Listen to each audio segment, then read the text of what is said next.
que j'aime beaucoup finalement. Alors, merci d'être là. Vous allez voir la conférence ce soir, c'est un melting pot de toutes sortes d'affaires. Réseautage en direct, c'est un peu pour les travailleurs autonomes. C'est beaucoup des gens qui viennent faire du réseautage, puis avoir des clients. Moi, je suis là-dedans finalement parce que j'aime le monde, puis j'aime ça avoir des clients aussi là, au niveau personnel. Et puis, j'ai un côté sucré, salé, poivré, je ne sais pas trop. Alors, je suis en coaching, évidemment, vous le savez, coaching d'affaires. Mais j'ai un gros côté coaching personnel et j'ai aussi un gros côté coaching spirituel que bien des gens ne connaissent pas. Alors, ce soir, vous allez avoir l'occasion de me découvrir un peu la façon que je pense puis ce que je veux vous exprimer. Fait que là, ce que je vais faire, c'est que je vais vous partager un document que j'ai créé. Euh, voilà, tout le monde le voit, j'espère? Oui. Oui. Alors, le titre de la conférence, c'est Occupez-vous de vos affaires. Bon, Occupez-vous de vos affaires, ça veut dire quoi? Ben, on peut l'interpréter de différentes façons, mais je vais vous expliquer ça plus tard. Ça, c'est moi, vous me reconnaissez, voilà. Je suis un papa, un grand-papa, un époux, un ami, puis un E.T. Donnez-y la signification que vous voudrez. Je me suis toujours considéré un peu comme un extraterrestre. Voilà. Qu'est-ce que je fais dans la vie? Ben, coach exécutif, je vous l'ai dit, je fais du coaching d'affaires. J'ai des clients de jusqu'à 30 millions de chiffres d'affaires. Coaching personnel aussi avec des gens en consultation privée. J'ai un aspect consultant aussi, plus par rapport à mon expertise d'administration. Puis en haut, vous voyez, c'est marqué SIC, PNL puis ICF. Ça, c'est des certifications de coaching. Je suis aussi conseiller en ressources humaines agréées. Ben oui, je suis membre d'un ordre professionnel. Ça, c'est marqué en bas, là, c'est CRHA. Et je suis ici coach spirituel, la petite chose qui arrive ici. Puis en bas, vous voyez ici Robert Vézina, MSCD, PhD. C'est que j'ai fait un PhD auprès d'une école spécialisée en métaphysique appliquée. Alors voilà, c'est mon petit côté un petit peu plus fly. Alors, occupez-vous de vos affaires, ça va bien aller. Ça, c'est une façon de voir les choses. Occupez-vous de vos affaires, sinon ça va mal aller. Ça, c'est une autre façon de voir les choses. Puis occupez-vous de vos affaires, puis l'univers va vous aider. Ça, c'est une autre façon de voir les choses. Alors, quand on s'occupe de nos affaires, d'habitude, si on met la dernière phrase entre guillemets là, en fonction, aide-toi et le ciel t'aidera, d'habitude, ça finit par marcher. Mais la petite phrase est importante, aide-toi, c'est pas juste le ciel t'aidera. Il y a bien des gens qui font des conférences puis qui vous vendent toutes sortes d'idées qu'avec toutes les lois d'attraction du monde entier, là, ça va fonctionner. Non, ça ne fonctionne pas de même, ça prend de l'action aussi dans notre vie. Puis ça, c'est vrai, pas juste dans nos affaires euh, business, là, c'est aussi vrai dans nos affaires, comment? Personnelles. C'est vrai dans nos affaires professionnelles, puis c'est vrai dans nos affaires spirituelles. Dans les trois endroits, il faut s'occuper de nos affaires. Puis le mot essentiel là-dedans, c'est moi, mais ce n'est pas moi, c'est vous. En tout cas, vous comprenez le point. L'aspect professionnel, c'est avec ça qu'on va commencer. Vous allez voir, l'aspect professionnel, il dure 3, 4, 5 slides, là, pas très long, mais il fallait que je vous montre un peu ce que je fais dans la vie professionnelle. Je m'occupe du savoir-être, du savoir-faire, puis du savoir des gens en général. Alors, quand je travaille avec des entrepreneurs, ben, parfois, je suis là comme consultant, puis je leur montre comment faire. Des fois, je leur dis qu'est-ce qu'ils ont besoin de savoir pour fonctionner. Puis d'autres fois, je leur dis, ben, ça prendrait un peu de savoir-vivre ou le savoir-être. Mais ça va avec la slide. Ça fait que les trois sont importantes. Et votre situation actuelle, ben, ça ne résulte pas d'une cause particulière. C'est ça qu'il faut comprendre dans la vie, là. Votre situation actuelle n'est pas celle que vous désirez, ça ne vous apporte pas ce que vous voulez. Mais c'est parce qu'il y a des aspects à travailler, mais généralement, il y a plus qu'un aspect à travailler. Euh, puis on va commencer par l'aspect professionnel, comme je vous disais, ça va donner une petite idée. Au niveau professionnel, c'est quoi? Ben, je vous parle du savoir. Le savoir, c'est quoi? Ben, pour les gens en affaires, puis même ceux qui travaillent encore, qui ont un job là, avec un employeur, ben, Il faut connaître notre métier, il faut connaître il faut avoir les bons outils, il faut connaître notre produit, connaître notre service, connaître notre marché, notre compétition, puis connaître les forces puis les faiblesses de l'entreprise. Ça, moi, je travaille, quand je fais de la planification stratégique avec les compagnies, que je travaille avec un travailleur autonome ou que je travaille avec un président de compagnie de 50 millions de chiffre d'affaires, c'est la même base. On part de savoir qu'est-ce que tu sais de toi, qu'est-ce que tu sais de la compagnie, puis qu'est-ce que tu sais des concurrents, du marché. C'est toutes les là parce que c'était super important quand on est en business. Il y a trop de gens qui partent en affaires, même souvent les travailleurs autonomes, et ils ne font pas cet exercice-là. Ils connaissent très bien leurs produits, mais ils n'ont aucune idée de leur marché, de la compétition, de ce qui les distingue, puis tout ça. Puis malheureusement, c'est un gros manque dans leur business. Le savoir-faire, bien évidemment, ça prend des compétences, des capacités d'entrepreneur. Il faut être au courant des opportunités, des menaces qui se promènent dans le marché aussi. C'est quoi la vision de l'entreprise puis les stratégies. Encore une fois, au niveau du savoir-faire, malheureusement, souvent les entrepreneurs ou les petits entrepreneurs vont partir sans vraiment une vision claire de ce qu'ils veulent accomplir. Ils ne voient pas nécessairement toutes les opportunités du marché, ni les menaces qui s'en viennent de la compétition, puis ils sont tout de suite dans le plan d'action. Ben, ce n'est pas ça qu'il faut faire. Il ne faut pas sauter dans le plan d'action. Il faut faire des stratégies. Après, on va faire un plan d'action. Mais tant qu'on ne connaît pas notre vision, notre mission d'entreprise, nos valeurs, il faut passer à travers ces étapes-là pour être capable d'établir des stratégies. Je parle toujours au niveau des affaires, au niveau professionnel, mais si vous avez à vous vendre vous-même dans n'importe quel aspect, même pour vous trouver un conjoint, conjointe, c'est la même affaire. Vous avez besoin du savoir, vous avez besoin du savoir-faire. Il y en a qui savent mieux faire que d'autres, là, mais en tout cas, c'est ça. Et il y a le savoir-être. Le savoir-être, c'est quoi? Bien, au niveau business, c'est de vivre la mission et les valeurs de l'entreprise. C'est de connaître l'identité de l'entreprise. J'ai eu plusieurs clients avec qui j'ai travaillé qui ne connaissaient pas l'identité de leur entreprise. L'identité de l'entreprise, ça passe par exemple par la culture. Ça passe par vraiment, il y a l'aspect valeur, mais il y a l'aspect. Est-ce que l'entreprise est une entreprise de croissance? Est-ce que c'est une entreprise qui veut aller plus loin ou on veut juste faire le petit train-train quotidien? On a besoin d'établir la nature profonde vraiment de la compagnie si on veut être capable d'avancer. Puis la compagnie aussi, le président, tout ça, a besoin de savoir qu'est-ce qu'il ne veut pas comme compagnie aussi. C'est important d'établir les deux aspects parce que quand il y a des choses qu'on ne veut pas dans notre entreprise, bien, on prend les décisions en conséquence. C'est quoi la valeur ajoutée, le différenciateur pour l'entreprise? Puis je dirais au niveau personnel, si vous êtes sur le marché, c'est la même chose. C'est un petit graphique que j'ai fait, ça. Euh, on part ici avec sur le rond, ici, ce que les clients désirent. Vous êtes bon dans certains aspects. Bien, il faut, dans quoi vous êtes bon, il faut que ça corresponde à ce que le client veut. Si vous êtes avec vos compétiteurs ici, puis les compétiteurs sont aussi bons que vous avez à compétitionner. Ici, c'est le sweet spot, comme on parle au golf. Bien là, vous compétitionnez parce que vous êtes vraiment avec les compétiteurs, vous êtes avec ce que le client désire, puis vous êtes avec là où vous êtes bon. Puis si vous êtes ici, vous essayez de percer ce marché-là au niveau marketing, bien, vous avez beaucoup de travail à faire parce que vos compétiteurs sont très bons, puis vos clients, c'est ça qu'ils veulent. Fait que c'est là que l'aspect différenciation est très important.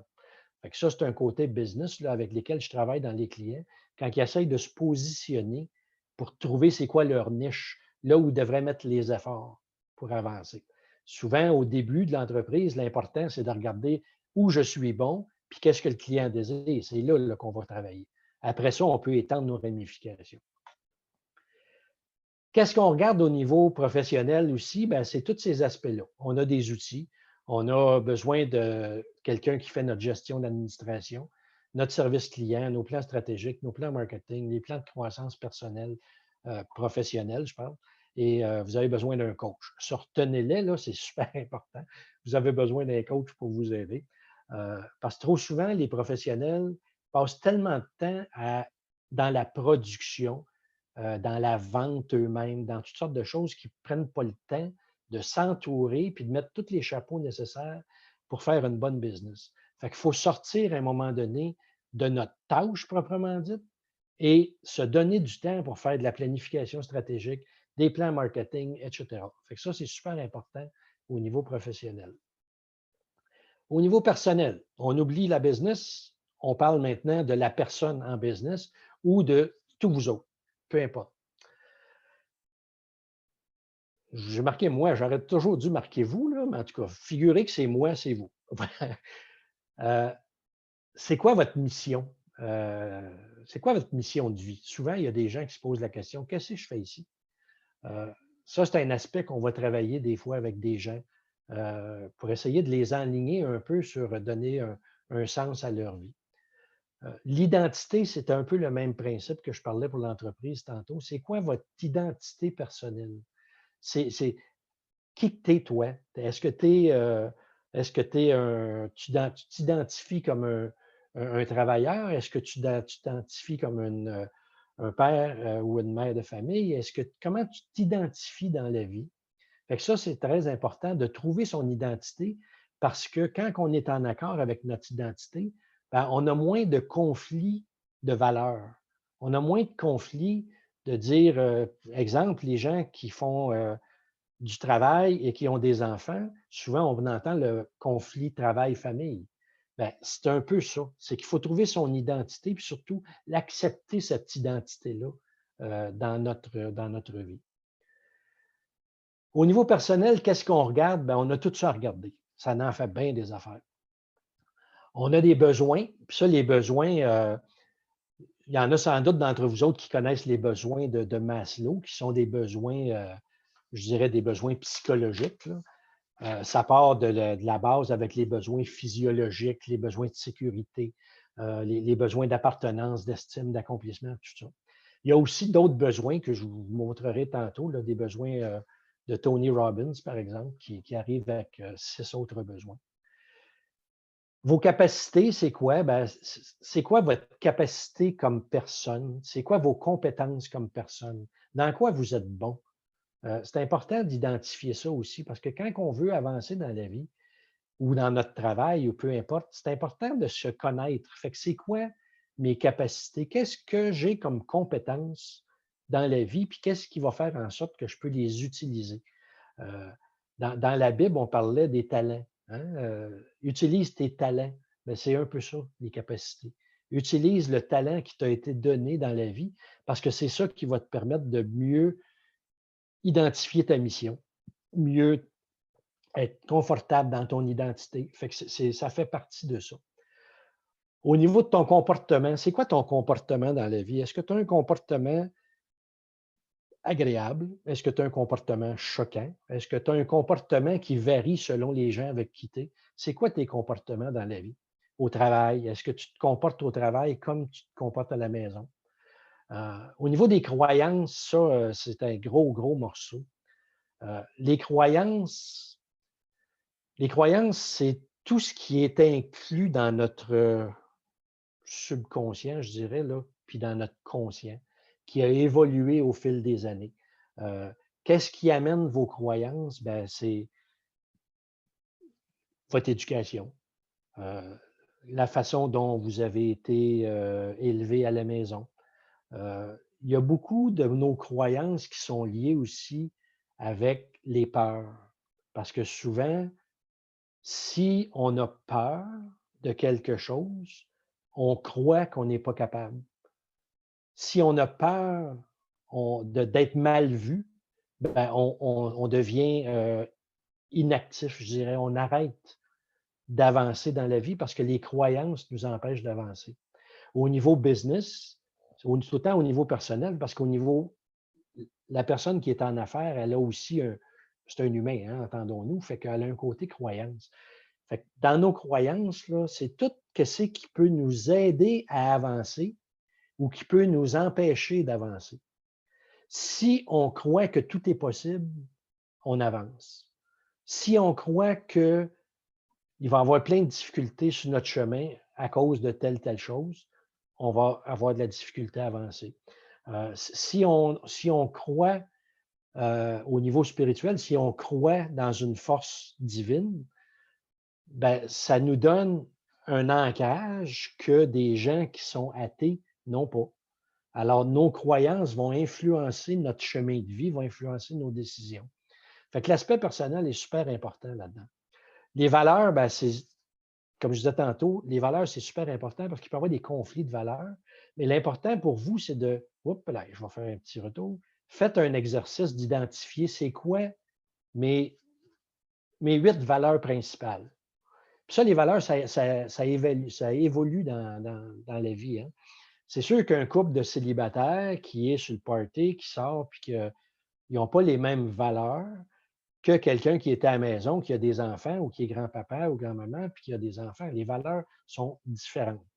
Mais au niveau personnel, comme dans une business, c'est important de savoir c'est quoi mes valeurs parce que votre bonheur, entre autres, là, il va être directement relié au fait que vous êtes sur votre X.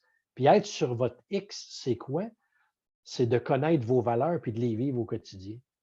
S'il y a des événements dans votre vie qui font en sorte que ça ne correspond pas à vos valeurs, ben vous n'êtes pas heureux. Souvent, les gens se demandent, ben oui, mais comment ça fait? J'ai tout pour être heureux puis je ne le suis pas. Pense à tes valeurs. C'est là que tu vas aller chercher beaucoup, beaucoup de réponses. Au niveau de l'environnement, c'est la même chose, hein. Souvent, on entend des gens parler d'un environnement toxique. Il y a des gens toxiques dans mon environnement ou peu importe la condition dans l'environnement familial de couple, famille, etc. Il y a des problèmes. Ben, ça fait partie aussi de l'environnement, ça. Puis c'est important de nettoyer ça. Au niveau affaires, ben, quelqu'un qui est en affaires, puis son environnement n'est pas propice à son évolution, ben, ça va le freiner. C'est pour ça que souvent, même dans l'entreprise, je vais arriver, puis je vais travailler, je regarde l'environnement. Qu'est-ce qui se passe au niveau climat de travail? Qu'est-ce qui se passe là-dedans? Les gens sont-ils heureux dans leur bureau, etc. Puis après ça, on regarde les valeurs de l'entreprise, on regarde qu'est-ce que le patron croit. Puis après ça, on est capable de faire une évaluation. Fait que ce soit personnel ou professionnel, travailleur autonome ou président de compagnie, on a le même raisonnement parce qu'à la base, comme je l'ai dit tantôt, on est tous des humains, puis c'est super important. Ça, c'est un petit outil que je voulais vous montrer, que moi, je me sers. Souvent, on entend parler de ça, de la roue de la vie. J'en ai jamais vu des comme ça. Moi, je suis parti de celles qui existent sur le marché. Il y en a partout, là. En général, il y a 6 petits carreaux, puis les gens vont avec ça. Moi, je l'ai élaboré un peu plus parce que je pense qu'il y a beaucoup plus que 6 aspects importants dans la vie. Alors, il y a la spiritualité, il y a les loisirs, il y a le social, il y a la famille d'origine et étendue, la relation de couple, la vie familiale avec les enfants, la santé, la forme physique, l'aspect monétaire. De ce côté-là, c'est plus le travail, là. Monétaire, carrière, type de travail, relation au travail. Parce que tu peux être super heureux à la maison, tu joues au golf 3 fois par semaine, la famille, tout va bien, mais tes relations au travail ne sont pas bonnes, ça va gâcher ton bonheur. Puis cette roue-là, moi, elle me sert, quand je parle avec les gens, à identifier c'est quoi, à combien tu évalues ton bonheur dans cet aspect-là, puis combien de temps tu consacres à ton bonheur, à cet aspect-là. Fait que très souvent, les gens vont se rendre compte qu'il y a des choses qui sont super importantes pour leur bonheur, mais ils consacrent très peu de temps. Fait que là, il y a un réalignement à faire. Quand on parle de l'équilibre de la vie, c'est pas d'avoir une roue équilibrée à 10 sur 10, là. L'équilibre dans la vie, c'est de regarder qu'est-ce qui nous rend heureux, puis est-ce qu'on a du temps à consacrer à ça. C'est ça, c'est un aspect super important. Fait que ça, au niveau personnel, au niveau entrepreneur, c'est exactement la même chose, salarié. Si vous passez à travers cet exercice-là, c'est exactement le même principe. Oh, la spiritualité. Ayez pas peur, ça fait pas mal. Qu'est-ce qu'il y a dans la spiritualité?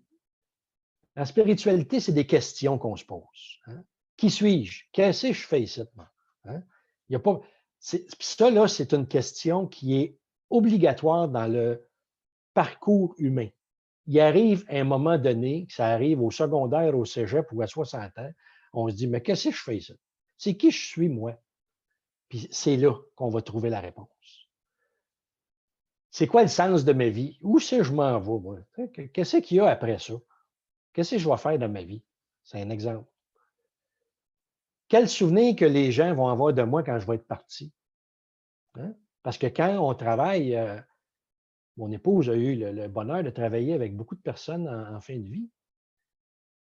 Puis en fin de vie, la question qui se pose, c'est pas combien j'ai d'argent, puis qu'est-ce que j'ai fait dans ma vie. C'est tous les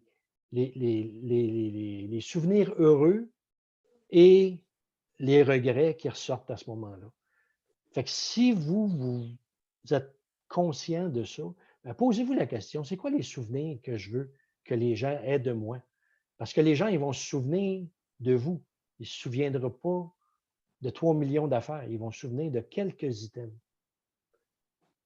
Valeur ou valeur, ça fait référence un peu à une citation d'Albert Einstein qui dit ne cherchez pas à être une personne qui a du succès, des valeurs.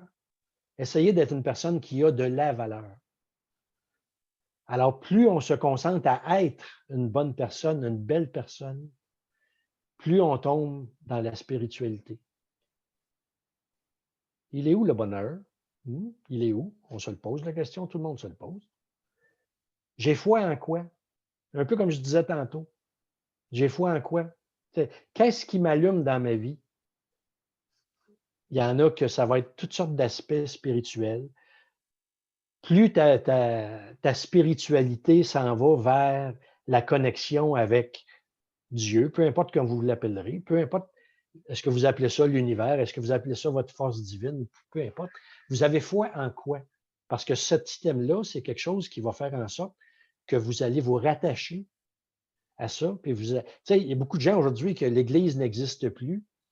Il y a beaucoup de gens qui ont switché vers les sectes. Il y a beaucoup de gens qui s'en vont dans toutes sortes de questionnements, mais ils n'ont pas nécessairement identifié c'est quoi la force à laquelle ils veulent s'associer. C'est super important, ça. On va en parler plus tard un petit peu. La conscience. Souvent, les gens, au niveau spirituel, on dit qu'il faut que tu sois dans la conscience. OK, mais ça veut dire quoi, ça, être dans la conscience? Hein? Être dans la conscience, c'est pas de dire ouh, je suis conscient. Non. Être dans la conscience, c'est quand tu prends le temps de prendre conscience du moment présent. C'est ça, la conscience. Alors, la conscience vient avec le questionnement, avec l'évolution qu'on met dans toute cette réflexion-là spirituelle. Quelqu'un qui n'a pas de, je ne peux pas dire pas de conscience spirituelle, mais quelqu'un qui n'est pas préoccupé par ça, qui est de très, très, très dans le matérialisme, dans l'ego, puis tout ça, se posera plus ou moins ces questions-là, ou bien non, quand les questions arrivent, il va les repousser parce qu'il n'est pas prêt d'être là, puis c'est correct. Chacun a son rythme, chacun trouve sa place dans ça. Fait que l'aspect spirituel, c'est un aspect qui est super important aussi. J'ai eu des clients à un moment donné, moi, c'est deux personnes qui sont des contracteurs en construction, multimillionnaires tous les deux, mariés avec enfants. Les deux viennent me voir et ils disent il me manque quelque chose. Mais ce vide-là à l'intérieur, c'est ça. Fait que c'est avec ça qu'il faut travailler. Puis quand on travaille au niveau spirituel, ben, on attire à nous des gens, des événements qui vont faire en sorte qu'on va développer de plus en plus cet aspect-là. Moi, j'ai eu la chance de rencontrer mon bon ami Gaétan qui est sur l'appel d'aujourd'hui. On était dans la vingtaine, puis on est parti de là tous les deux. C'était super le fun. Quelle est la bonne réponse? Parce que quand on se parle de spiritualité, on dit c'est quoi? Mais c'est quoi la réponse? Je vais vous lire juste une petite. C'est Bouddha qui a dit ça. Alors, un matin, Bouddha était en compagnie de ses disciples quand un homme s'approcha. Dieu existe-t-il? Demanda-t-il. Il existe, répondit Bouddha. Après le déjeuner, un autre homme s'approcha. Dieu existe-t-il? Et Bouddha répondit non, il n'existe pas. Ah. À la fin de l'après-midi, un troisième homme s'approche puis pose la même question. Dieu existe-t-il? Puis Bouddha y répond, c'est à toi de décider. Fait qu'il y a quelqu'un qui était là à côté de toi, puis il dit, voyons donc, Bouddha, qu'est-ce qui se passe avec toi? Tu réponds 3 affaires différentes à 3 personnes. La réponse de Bouddha, ça a été parce que ce sont des personnes différentes. Chacune parviendra à Dieu par sa propre voie. Le premier me croira, le deuxième fera tout ce qu'il peut pour prouver que j'ai tort, puis le troisième, il croira qu'à ce que lui va choisir lui-même. Alors, vous voyez, dans la spiritualité, toutes les réponses sont bonnes. Ça va avec ce que les gens vivent à l'intérieur. La plus belle chose qui existe, c'est le libre arbitre. Tout le monde est libre de croire ou de ne pas croire, de penser ou quoi que ce soit. Fait qu'on s'en va vers une couverture. Pas vrai! T'as perdu ton cop. On a vu l'aspect personnel, professionnel, spirituel. On a parlé du savoir-faire, savoir-être. Mais qu'est-ce qu'on fait avec ça? La plupart des gens vont suivre des cours et on assiste à des conférences. Merci beaucoup. On lit des livres. En gros, on cherche à s'améliorer. Là, on cherche un peu partout. C'est où on va trouver nos réponses. Hein? Ben là, on a des défis. Il faut connaître notre mission de vie. Il faut nettoyer notre environnement, acquérir les bonnes connaissances, développer nos capacités, se conformer à nos valeurs, changer notre comportement, connaître puis nettoyer nos croyances, puis découvrir notre identité.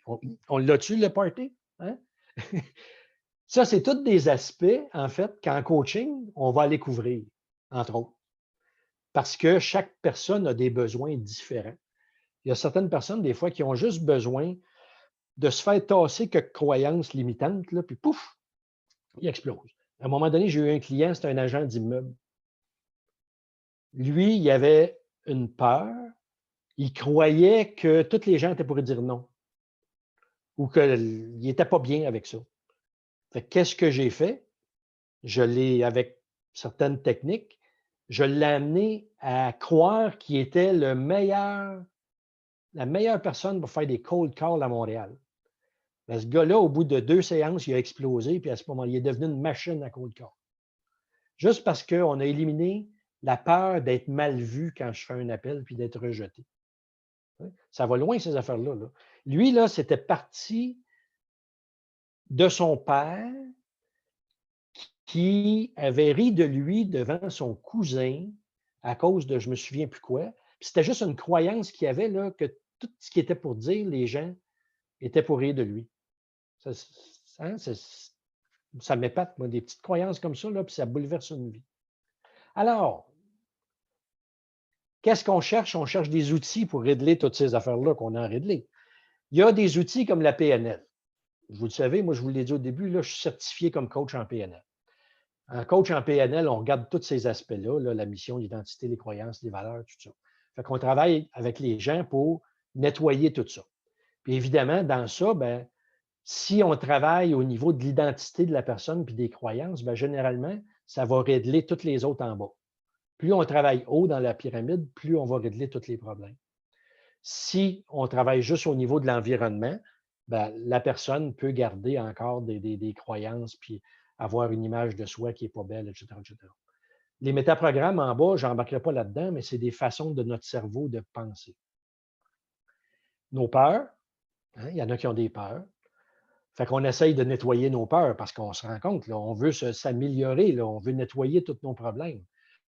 Là, on se met à penser de façon positive, puis on se met des collants sur le frigidaire en disant je suis positif, etc., etc. Après ça, ben là, il y a les neurosciences, tout l'aspect du cerveau, la méditation, l'effet sur les cellules du cerveau, etc., etc. Les, je les aime, mes bonhommes, c'est pour l'exercice physique. Tu es en train de faire un petit. Après ça, en bas, ben, j'ai marqué, voyez-vous cette affaire-là où ça bloque ça? Je ne sais pas. Hein? Ici, là, tu sais, les souffrances dont les gens parlent, les 5 grandes douleurs, là, les 5 grandes blessures, il y a des livres écrits là-dessus, un livre qui a été écrit là-dessus. Il y a des gens qui sont là-dedans. Puis ça, c'est l'aspect, je vous dis, moi, dans ce temps-là, allez voir un psychologue, venez pas voir un coach, parce que le coach n'a pas d'affaire dans ce milieu-là. C'est vraiment une affaire de psychologue. Malheureusement, il y a bien des coachs PNL qui se prennent pour des psys, puis ils vont travailler là. Mais il y a bien d'autres moyens de régler ça que de fonctionner avec ça. Après ça, comme je vous disais tantôt, il y a les besoins de Maslow. Il y a les besoins de Anthony Robbins. Je ne sais pas s'il y en a qui le connaissent. C'est le plus grand motivateur coach au monde. Il a coaché les présidents, il a coaché Obama, il a coaché plein de monde. Puis lui, il a établi 6 besoins que les gens ont. besoin de connexion, de certitude, de variété, de sens, de contribution puis de croissance. Alors, souvent, moi, je vais travailler avec les deux aspects, les trois aspects, en fait, les niveaux PNL, la Maslow et les besoins d'Anthony Robbins. Et ici, en haut, j'ai mis ça comme pour indiquer les religions. Parce que souvent, les gens, pour régler tous les aspects qu'on a parlé avant, ils s'en vont dans le côté religion. Fait que ça, c'est l'autre possibilité. Il y en a qui s'en vont dans l'énergie. Ouf, l'énergie. Loi de la rédaction, loi universelle, loi divine, loi physique, loi métaphysique, loi de cause à effet, les chakras, les traitements énergétiques. C'est un monde en soi auquel je crois, j'adhère. Malheureusement, les gens ne comprennent pas tout à fait comment ça marche. Comme je disais tantôt, il y en a beaucoup qui sont des vendeurs de rêves, qui disent mets une image sur le frigidaire, puis tu vas voir, tu vas attirer à toi ce qu'il faut. Non, ça ne marche pas de même. Là. L'énergie, là, juste pour faire une parenthèse un peu plus métaphysique, là, les gens, souvent, je parle à l'univers ou je parle à Dieu, je parle à ci, je parle à ça. Mais c'est quoi qui fait en sorte que ta pensée ou ta parole va aller se connecter à l'univers? Il y a comme un vide dans quelque part, là. C'est quoi qui connecte? Les gens ne pensent pas à ça. C'est quoi le chemin? C'est quoi l'énergie qui relie deux choses? Tout ça, là, m'a fait sauter, là. C'est comme des petits êtres spirituels invisibles qui se promènent puis qui ramassent toutes les affaires puis qui emmènent ça. On va partir avec ça juste pour une idée. Mais au niveau énergétique, juste une petite anecdote, il y a au niveau de l'atome, ils ont scindé un atome en deux. Il y a une portion qu'ils ont mis, puis là, citez-moi pas, là, mais il me semble que c'est au New Jersey et à New York. Avec des photons, ils ont bombardé l'atome à New York, puis l'atome à New Jersey a réagi exactement de la même façon. Alors, c'est le tout. Vous comprenez, les cellules, c'est le tout. On est un. Tout est relié. Fait que nos cellules, c'est exactement la même chose. Fait qu'énergétiquement, là, imaginez-vous, là, quand nous autres, on parle à du monde, qu'on envoie de l'énergie, c'est la même chose. Il y a une réaction énergétique qui se passe. Super important. Quand on fait des prières, c'est qui amène ça en l'air? C'est-tu Dieu avec sa barbe blanche qui pogne des messages et qu'il répond au texto? Non, ça ne marche pas de même. C'est énergétique, tout ça. Fait que c'est un monde en soi qui est super le fun à découvrir, puis je pourrais vous en parler. Je n'aurais assez pour faire 50 heures de conférence juste avec ça. Voilà. On entend souvent, soit dans l'instant présent, soit dans la pleine conscience, ici et maintenant. Mais comment on fait ça? Comment on fait ça? Tu sais, c'est des choses qu'on entend là, quotidiennement. Moi, j'entends ça là, de toutes les gens qui parlent dans les conférences. Ils parlent de ça. Mais malgré tous les efforts, là, peut-être qu'on n'a pas le succès qu'on voulait, peut-être qu'on procrastine encore, peut-être qu'on se sent un peu imposteur dans notre métier, dans ce qu'on fait. Euh, Même, il y en a qui se sentent imposteurs dans leur rôle de mère de famille. Tu sais, ça va jusque-là, des fois. Là. Tu te sens coupable. Autrement dit, là, tu te sens poche. Hein? Quand tu te sens poche, qu'est-ce que tu peux faire? Il est où le bonheur? Il est où? Hein? Tu te poses la question. Pourquoi elle a pogné tant que ça, cette tune-là? C'est parce qu'il y a tellement de monde qui se pose la question. Hein? On va vous le dire comment ça se passe. Moi. Au départ, là, beaucoup de gens, là, il arrive des événements où ils se fixent des objectifs, peu importe. Puis là, ils disent, OK, je vais changer mon état d'esprit puis mon attitude. Parce que si j'ai une bonne attitude, je vais prendre de l'altitude. Bon, good. Fait que là, ils se mettent dans le positivisme. Ils mettent tout est positif, je suis dans optimiste, je suis ouvert, je veux de la croissance, je suis en mode solution, je veux changer mon état d'esprit. C'est temporaire, ça. Ça marche un petit peu. Puis pourquoi ça marche un petit peu? C'est parce qu'aller écouter une conférence d'un motivateur, qu'est-ce qui arrive? Vous sortez de là, vous êtes boosté, ça n'a pas de bon sens. 2 jours après, vous êtes assis sur votre divan, vous dites ah, ben, ça ne marche pas. Hein? Mais c'est ça, c'est parce que ce n'est pas là qu'il faut travailler. Il y a bien d'autres places à travailler à part de ça. Parce que quand il arrive un événement, on a des émotions. Hein? C'est la plus belle image d'émotion que j'ai trouvée. Là. Tout le monde connaît les petits émoticônes, en tout cas, des choses comme ça. Après ça, on se fait un cinéma mental, hein, parce que là, on a d'émotions, là, puis là, le hamster, il part. Puis là, puis là, on s'imagine toutes sortes de scénarios, puis etc., etc. Puis là, qu'est-ce qui arrive? Ben, ça nous affecte le corps. Notre corps souffre à cause de ça. Fait que qu'est-ce qu'on fait? Ben, on dit, on va faire de l'exercice, puis on prend des pilules. On va prendre des vitamines, on va se bourrer de toutes sortes si vous saviez le nombre de vendeurs de vitamines qu'il y a là, dans les réseaux, là, c'est incroyable. Puis c'est pas pour rien, c'est parce que les gens en ont besoin. Puis ça fait du bien. Je n'ai rien contre ça, là. Mais c'est une étape, c'est pas tout. Évidemment, il faut travailler sur le changement d'état, d'esprit et d'attitude. Ça fait partie de la chose. Après ça, on dit, on va changer de comportement. Là, je vais me discipliner, puis je vais faire les choses comme il faut, puis je vais être souriant, puis je vais être dans l'action. Tu sais, je vais lire, je vais assister à des conférences, etc. Fait que là, on fait tout ça. Est-ce que le résultat qu'on a, ça correspond à ce qu'on veut? Pas tout le temps.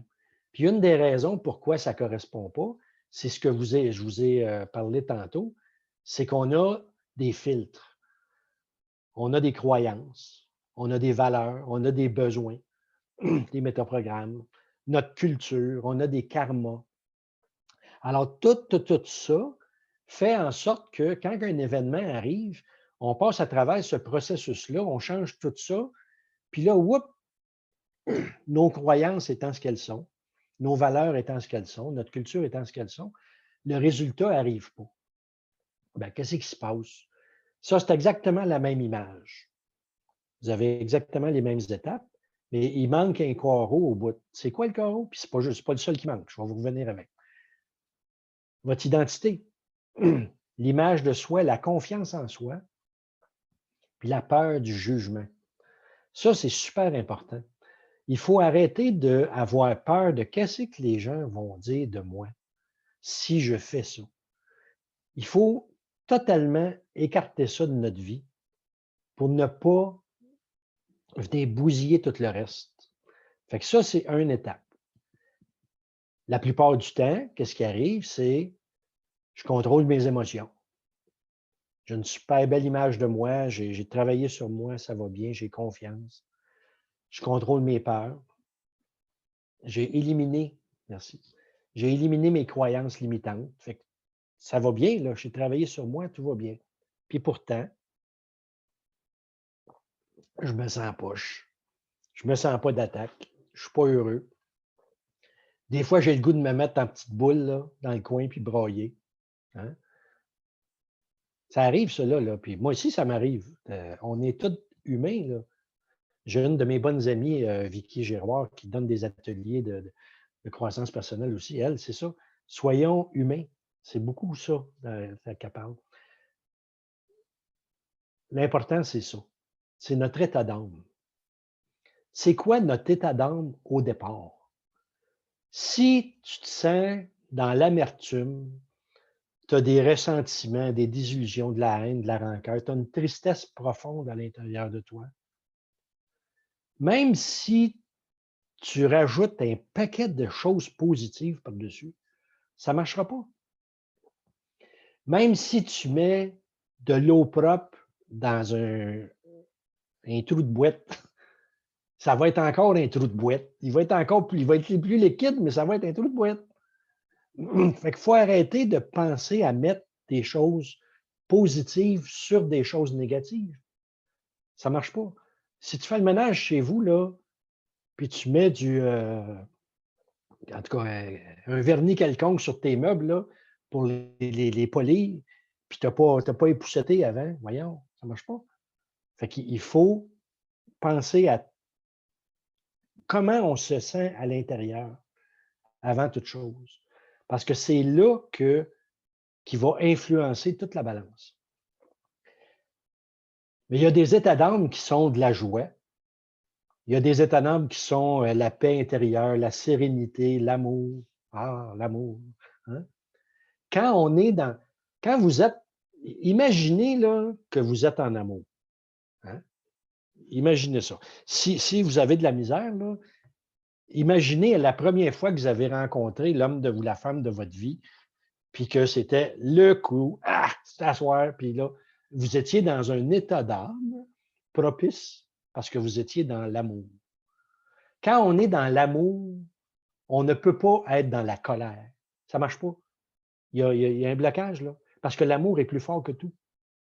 Fait on va revenir plus tard, mais partez avec l'idée là, que ce qu'il y a à gauche de l'écran, là, la joie, l'amour, la paix intérieure, la sérénité, c'est ça. C'est ça qu'il faut acquérir. Parce que quand vous êtes dans cet état-là, il n'y a plus rien qui peut vous affecter. Il n'y a plus rien. Parce que tout ce qui va vous arriver, vous savez que ça va passer. Comment on règle ça? Je n'ai pas la science infuse, je vais juste vous donner des idées. Premièrement, on dit que l'intention prend la source dans l'état d'âme, bien au-delà de l'attitude. Souvent, vous allez entendre des gens parler de la science de l'intention. Il faut avoir des intentions, puis c'est ça qui va finir par se produire. Mais si tu as une intention, au moment où tu es dans une attitude positive et optimiste, etc., mais que ton état d'âme est poche, ton intention, elle ne sert à rien. Il faut qu'elle vienne vraiment de ton état d'âme, de là où tu pars. On entend souvent, ben, c'est pas compliqué, si tu veux acquérir un état d'âme, le fun, respire profondément. Fais de la, comment on appelle ça, de la cohérence cardiaque, fais du yoga, fais de l'exercice, fais de la méditation, sois dans la pleine conscience, trouve ta mission de vie. C'est ça qu'on entend en général. Mais pour arriver à faire ça, même si on fait tout ça, là, mais qu'à l'intérieur, il y a quelque chose qui crunch, puis qu'on n'est pas bien, ça ne sert à rien. Ça va juste mettre un plaster sur le bobo. Il faut aller au-delà de ça. Fait que quand je dis dans le fond, c'est très simple, là. Premièrement, on accepte qu'on est des êtres imparfaits. C'est bien parfait comme ça. Ça, c'est la première chose à réaliser.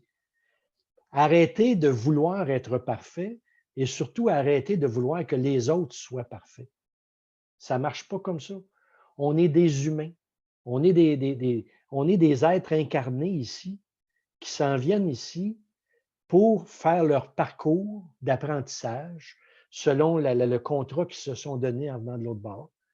Puis, chacun a son escalier à monter. Vous avez votre escalier, l'autre à côté a son escalier. Il n'est pas rendu à la même place, puis c'est correct comme ça. Il n'est pas parfait, puis nous autres non plus. C'est parfait comme ça. Ce qui est important, par exemple, c'est d'être authentique, puis de ne pas être gêné à dire qu'on n'est pas parfait. Il y a trop de monde qui essaie d'être parfait, puis ils se rendent malheureux. Parce que ce n'est pas ça le but de la vie. Le but de la vie, c'est de partir où on est, travailler sur soi.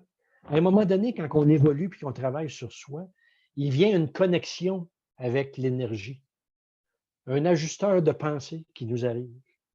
Puis cet ajusteur-là va faire en sorte qu'il va accélérer notre croissance spirituelle.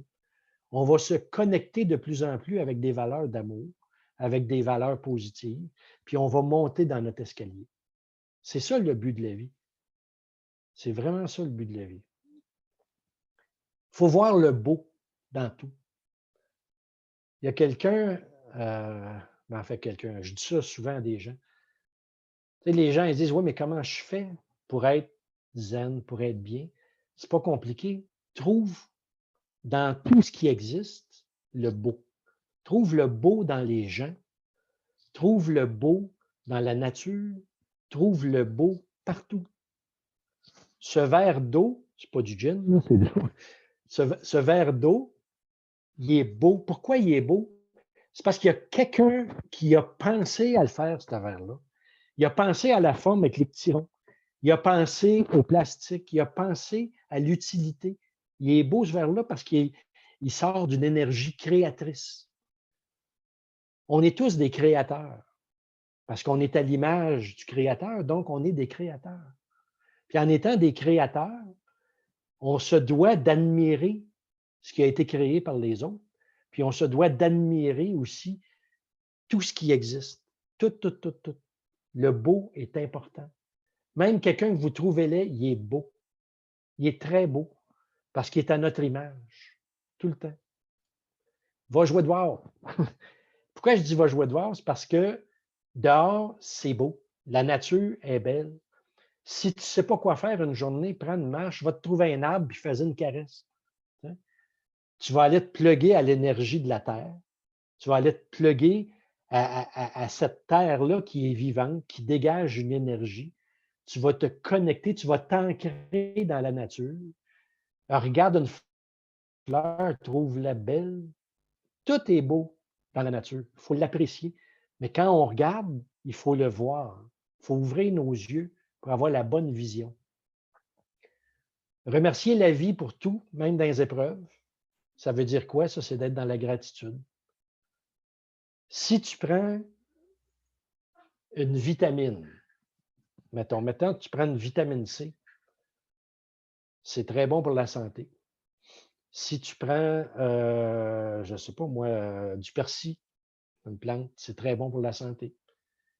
Mais si par contre, au moment où tu le prends, tu remercies cet être-là du règne végétal, par exemple, pour les bienfaits qu'il va t'apporter, là, tu vas avoir un effet dans ton corps, beaucoup plus grand, parce que c'est énergétique. Tout a une énergie qui se communique à nous. Tout, tout, tout, tout. Fait que la gratitude envers tout ce qui se passe, même les épreuves. Parce que quand on a des épreuves, c'est merveilleux, ça nous aide à monter une marche dans notre escalier. L'apprentissage qu'on va tirer de ce qu'on vit, on peut remercier la vie de l'avancer parce que grâce à cette épreuve-là, on grandit comme être humain. C'est ça le but dans chaque épreuve. Parce que si on rencontre des épreuves et on ne fait rien avec, qu'est-ce qui va se passer? Vous allez répéter le pattern. La même christie de problème va revenir tout le temps. Puis plus ça va, plus ça va être intense. Fait que nos épreuves, chaque fois qu'il arrive quelque chose qui ne fait pas notre affaire, qu'est-ce que j'ai à apprendre là-dedans? Pourquoi que ça m'arrive? Qu'est-ce qu'il faut que je change pour plus que ça m'arrive? Vous allez voir, ça évolue. Ce que ça prend, c'est un saut quantique de la conscience. Abreuve-toi à la source d'énergie. Cette source-là, là, peu importe comment vous l'appelez, elle est là, elle existe. Elle dégage une énergie universelle. Vous avez le droit de vous brancher à ça. Imaginez, vous avez le droit de vous plugger sur le 220 extra, extra. Faites-le. Allez chercher cette puissance-là qui va vous abreuver. Tu sais, les gens, souvent les gens vont dire, ah ben, je suis au bout, j'ai plus d'énergie. Mais va chercher l'énergie qui est disponible, elle est là. Elle est là dans l'univers. Vas-y la chercher, connecte-toi à ça. Petite question en passant. Êtes-vous un être mortel qui n'attend rien de la vie, après la vie, ou êtes-vous un être spirituel incarné pour devenir un stage dans le développement? Ça fait une grosse différence dans votre sens de la vie, ça. Avez-vous une âme? Est-ce que vous parlez aux personnes défuntes? Ah, c'est drôle, il y a une anecdote. Mon épouse, à un moment donné, parlait avec ses parents, puis tout ça, puis oh non, non, quoi absolument rien à ce qui se passe l'autre bord.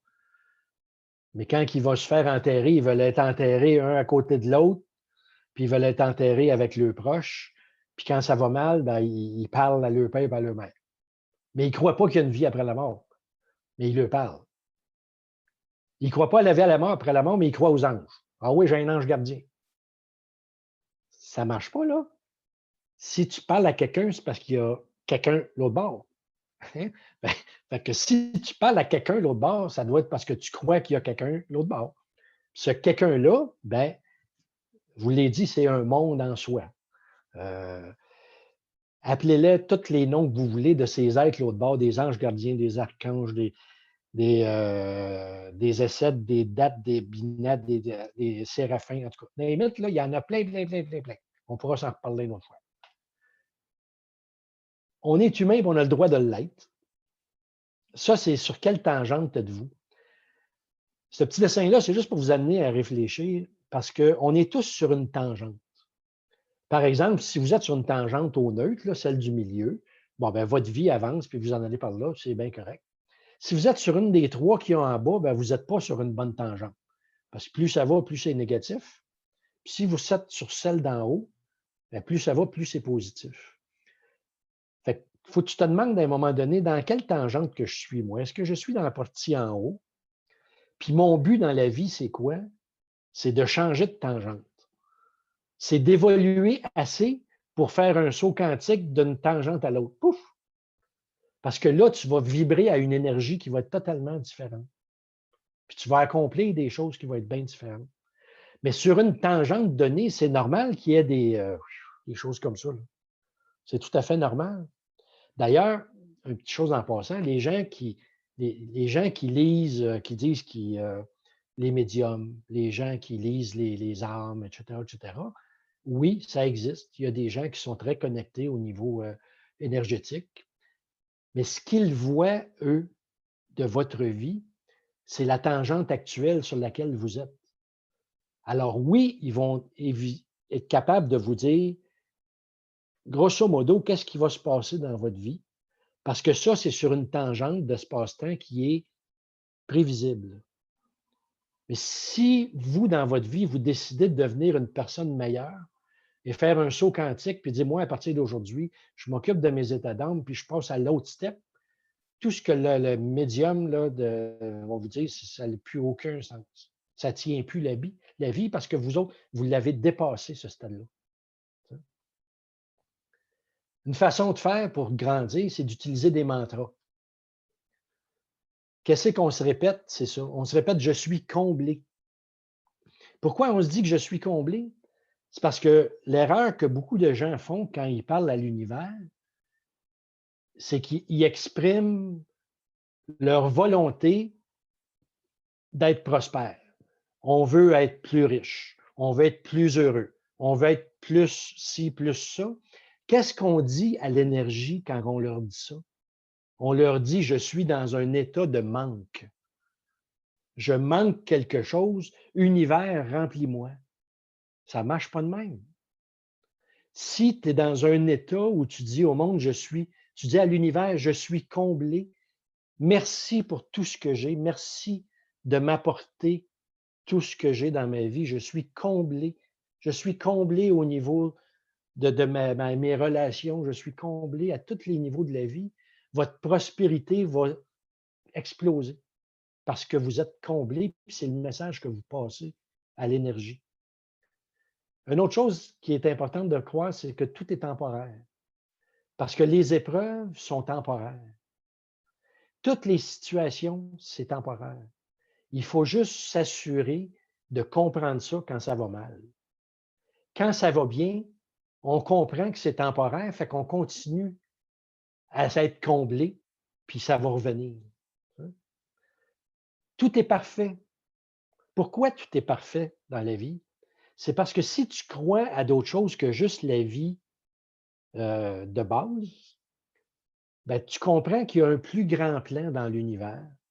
Ce plus grand plan-là, ben, c'est, tu es venu ici, tu t'es incarné, tu travailles sur toi, puis tu retournes l'autre bord.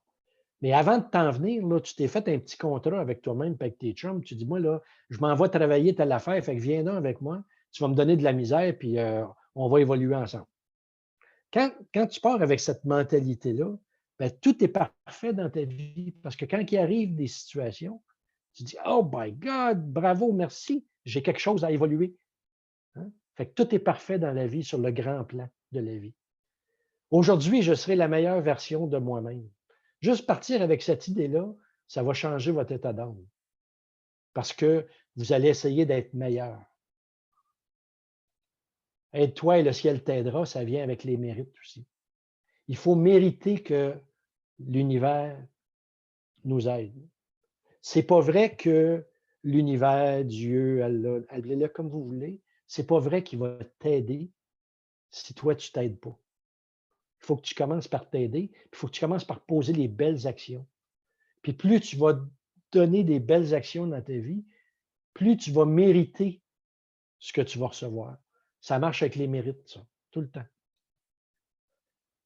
Il y a un monsieur italien, j'imagine, là, j'ai trouvé ça intéressant. Il dit, le paradis est un état d'âme que l'on transporte avec soi partout où l'on va. Hein? C'est vrai, ça, c'est une portion du paradis.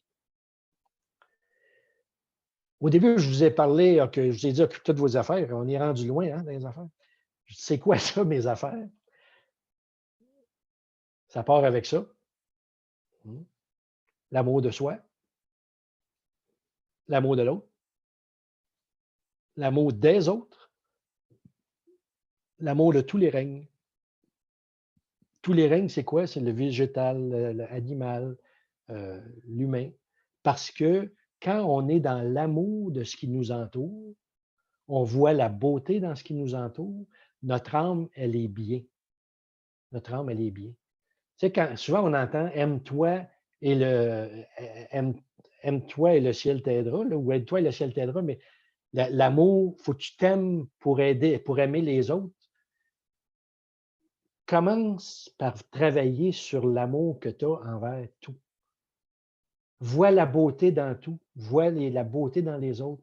Aime tout ce que tu vois, puis crée-moi que tu vas finir par t'aimer parce que tu vas devenir une personne extraordinaire. L'image que les gens vont te renvoyer, c'est que tu es une personne merveilleuse. Hein? C'est important, ça. C'est important. Regarde, Mère Teresa, elle disait, quand tu rencontres quelqu'un, assure-toi que quand tu repars, que cette personne-là est plus heureuse. On part-tu de même demain matin?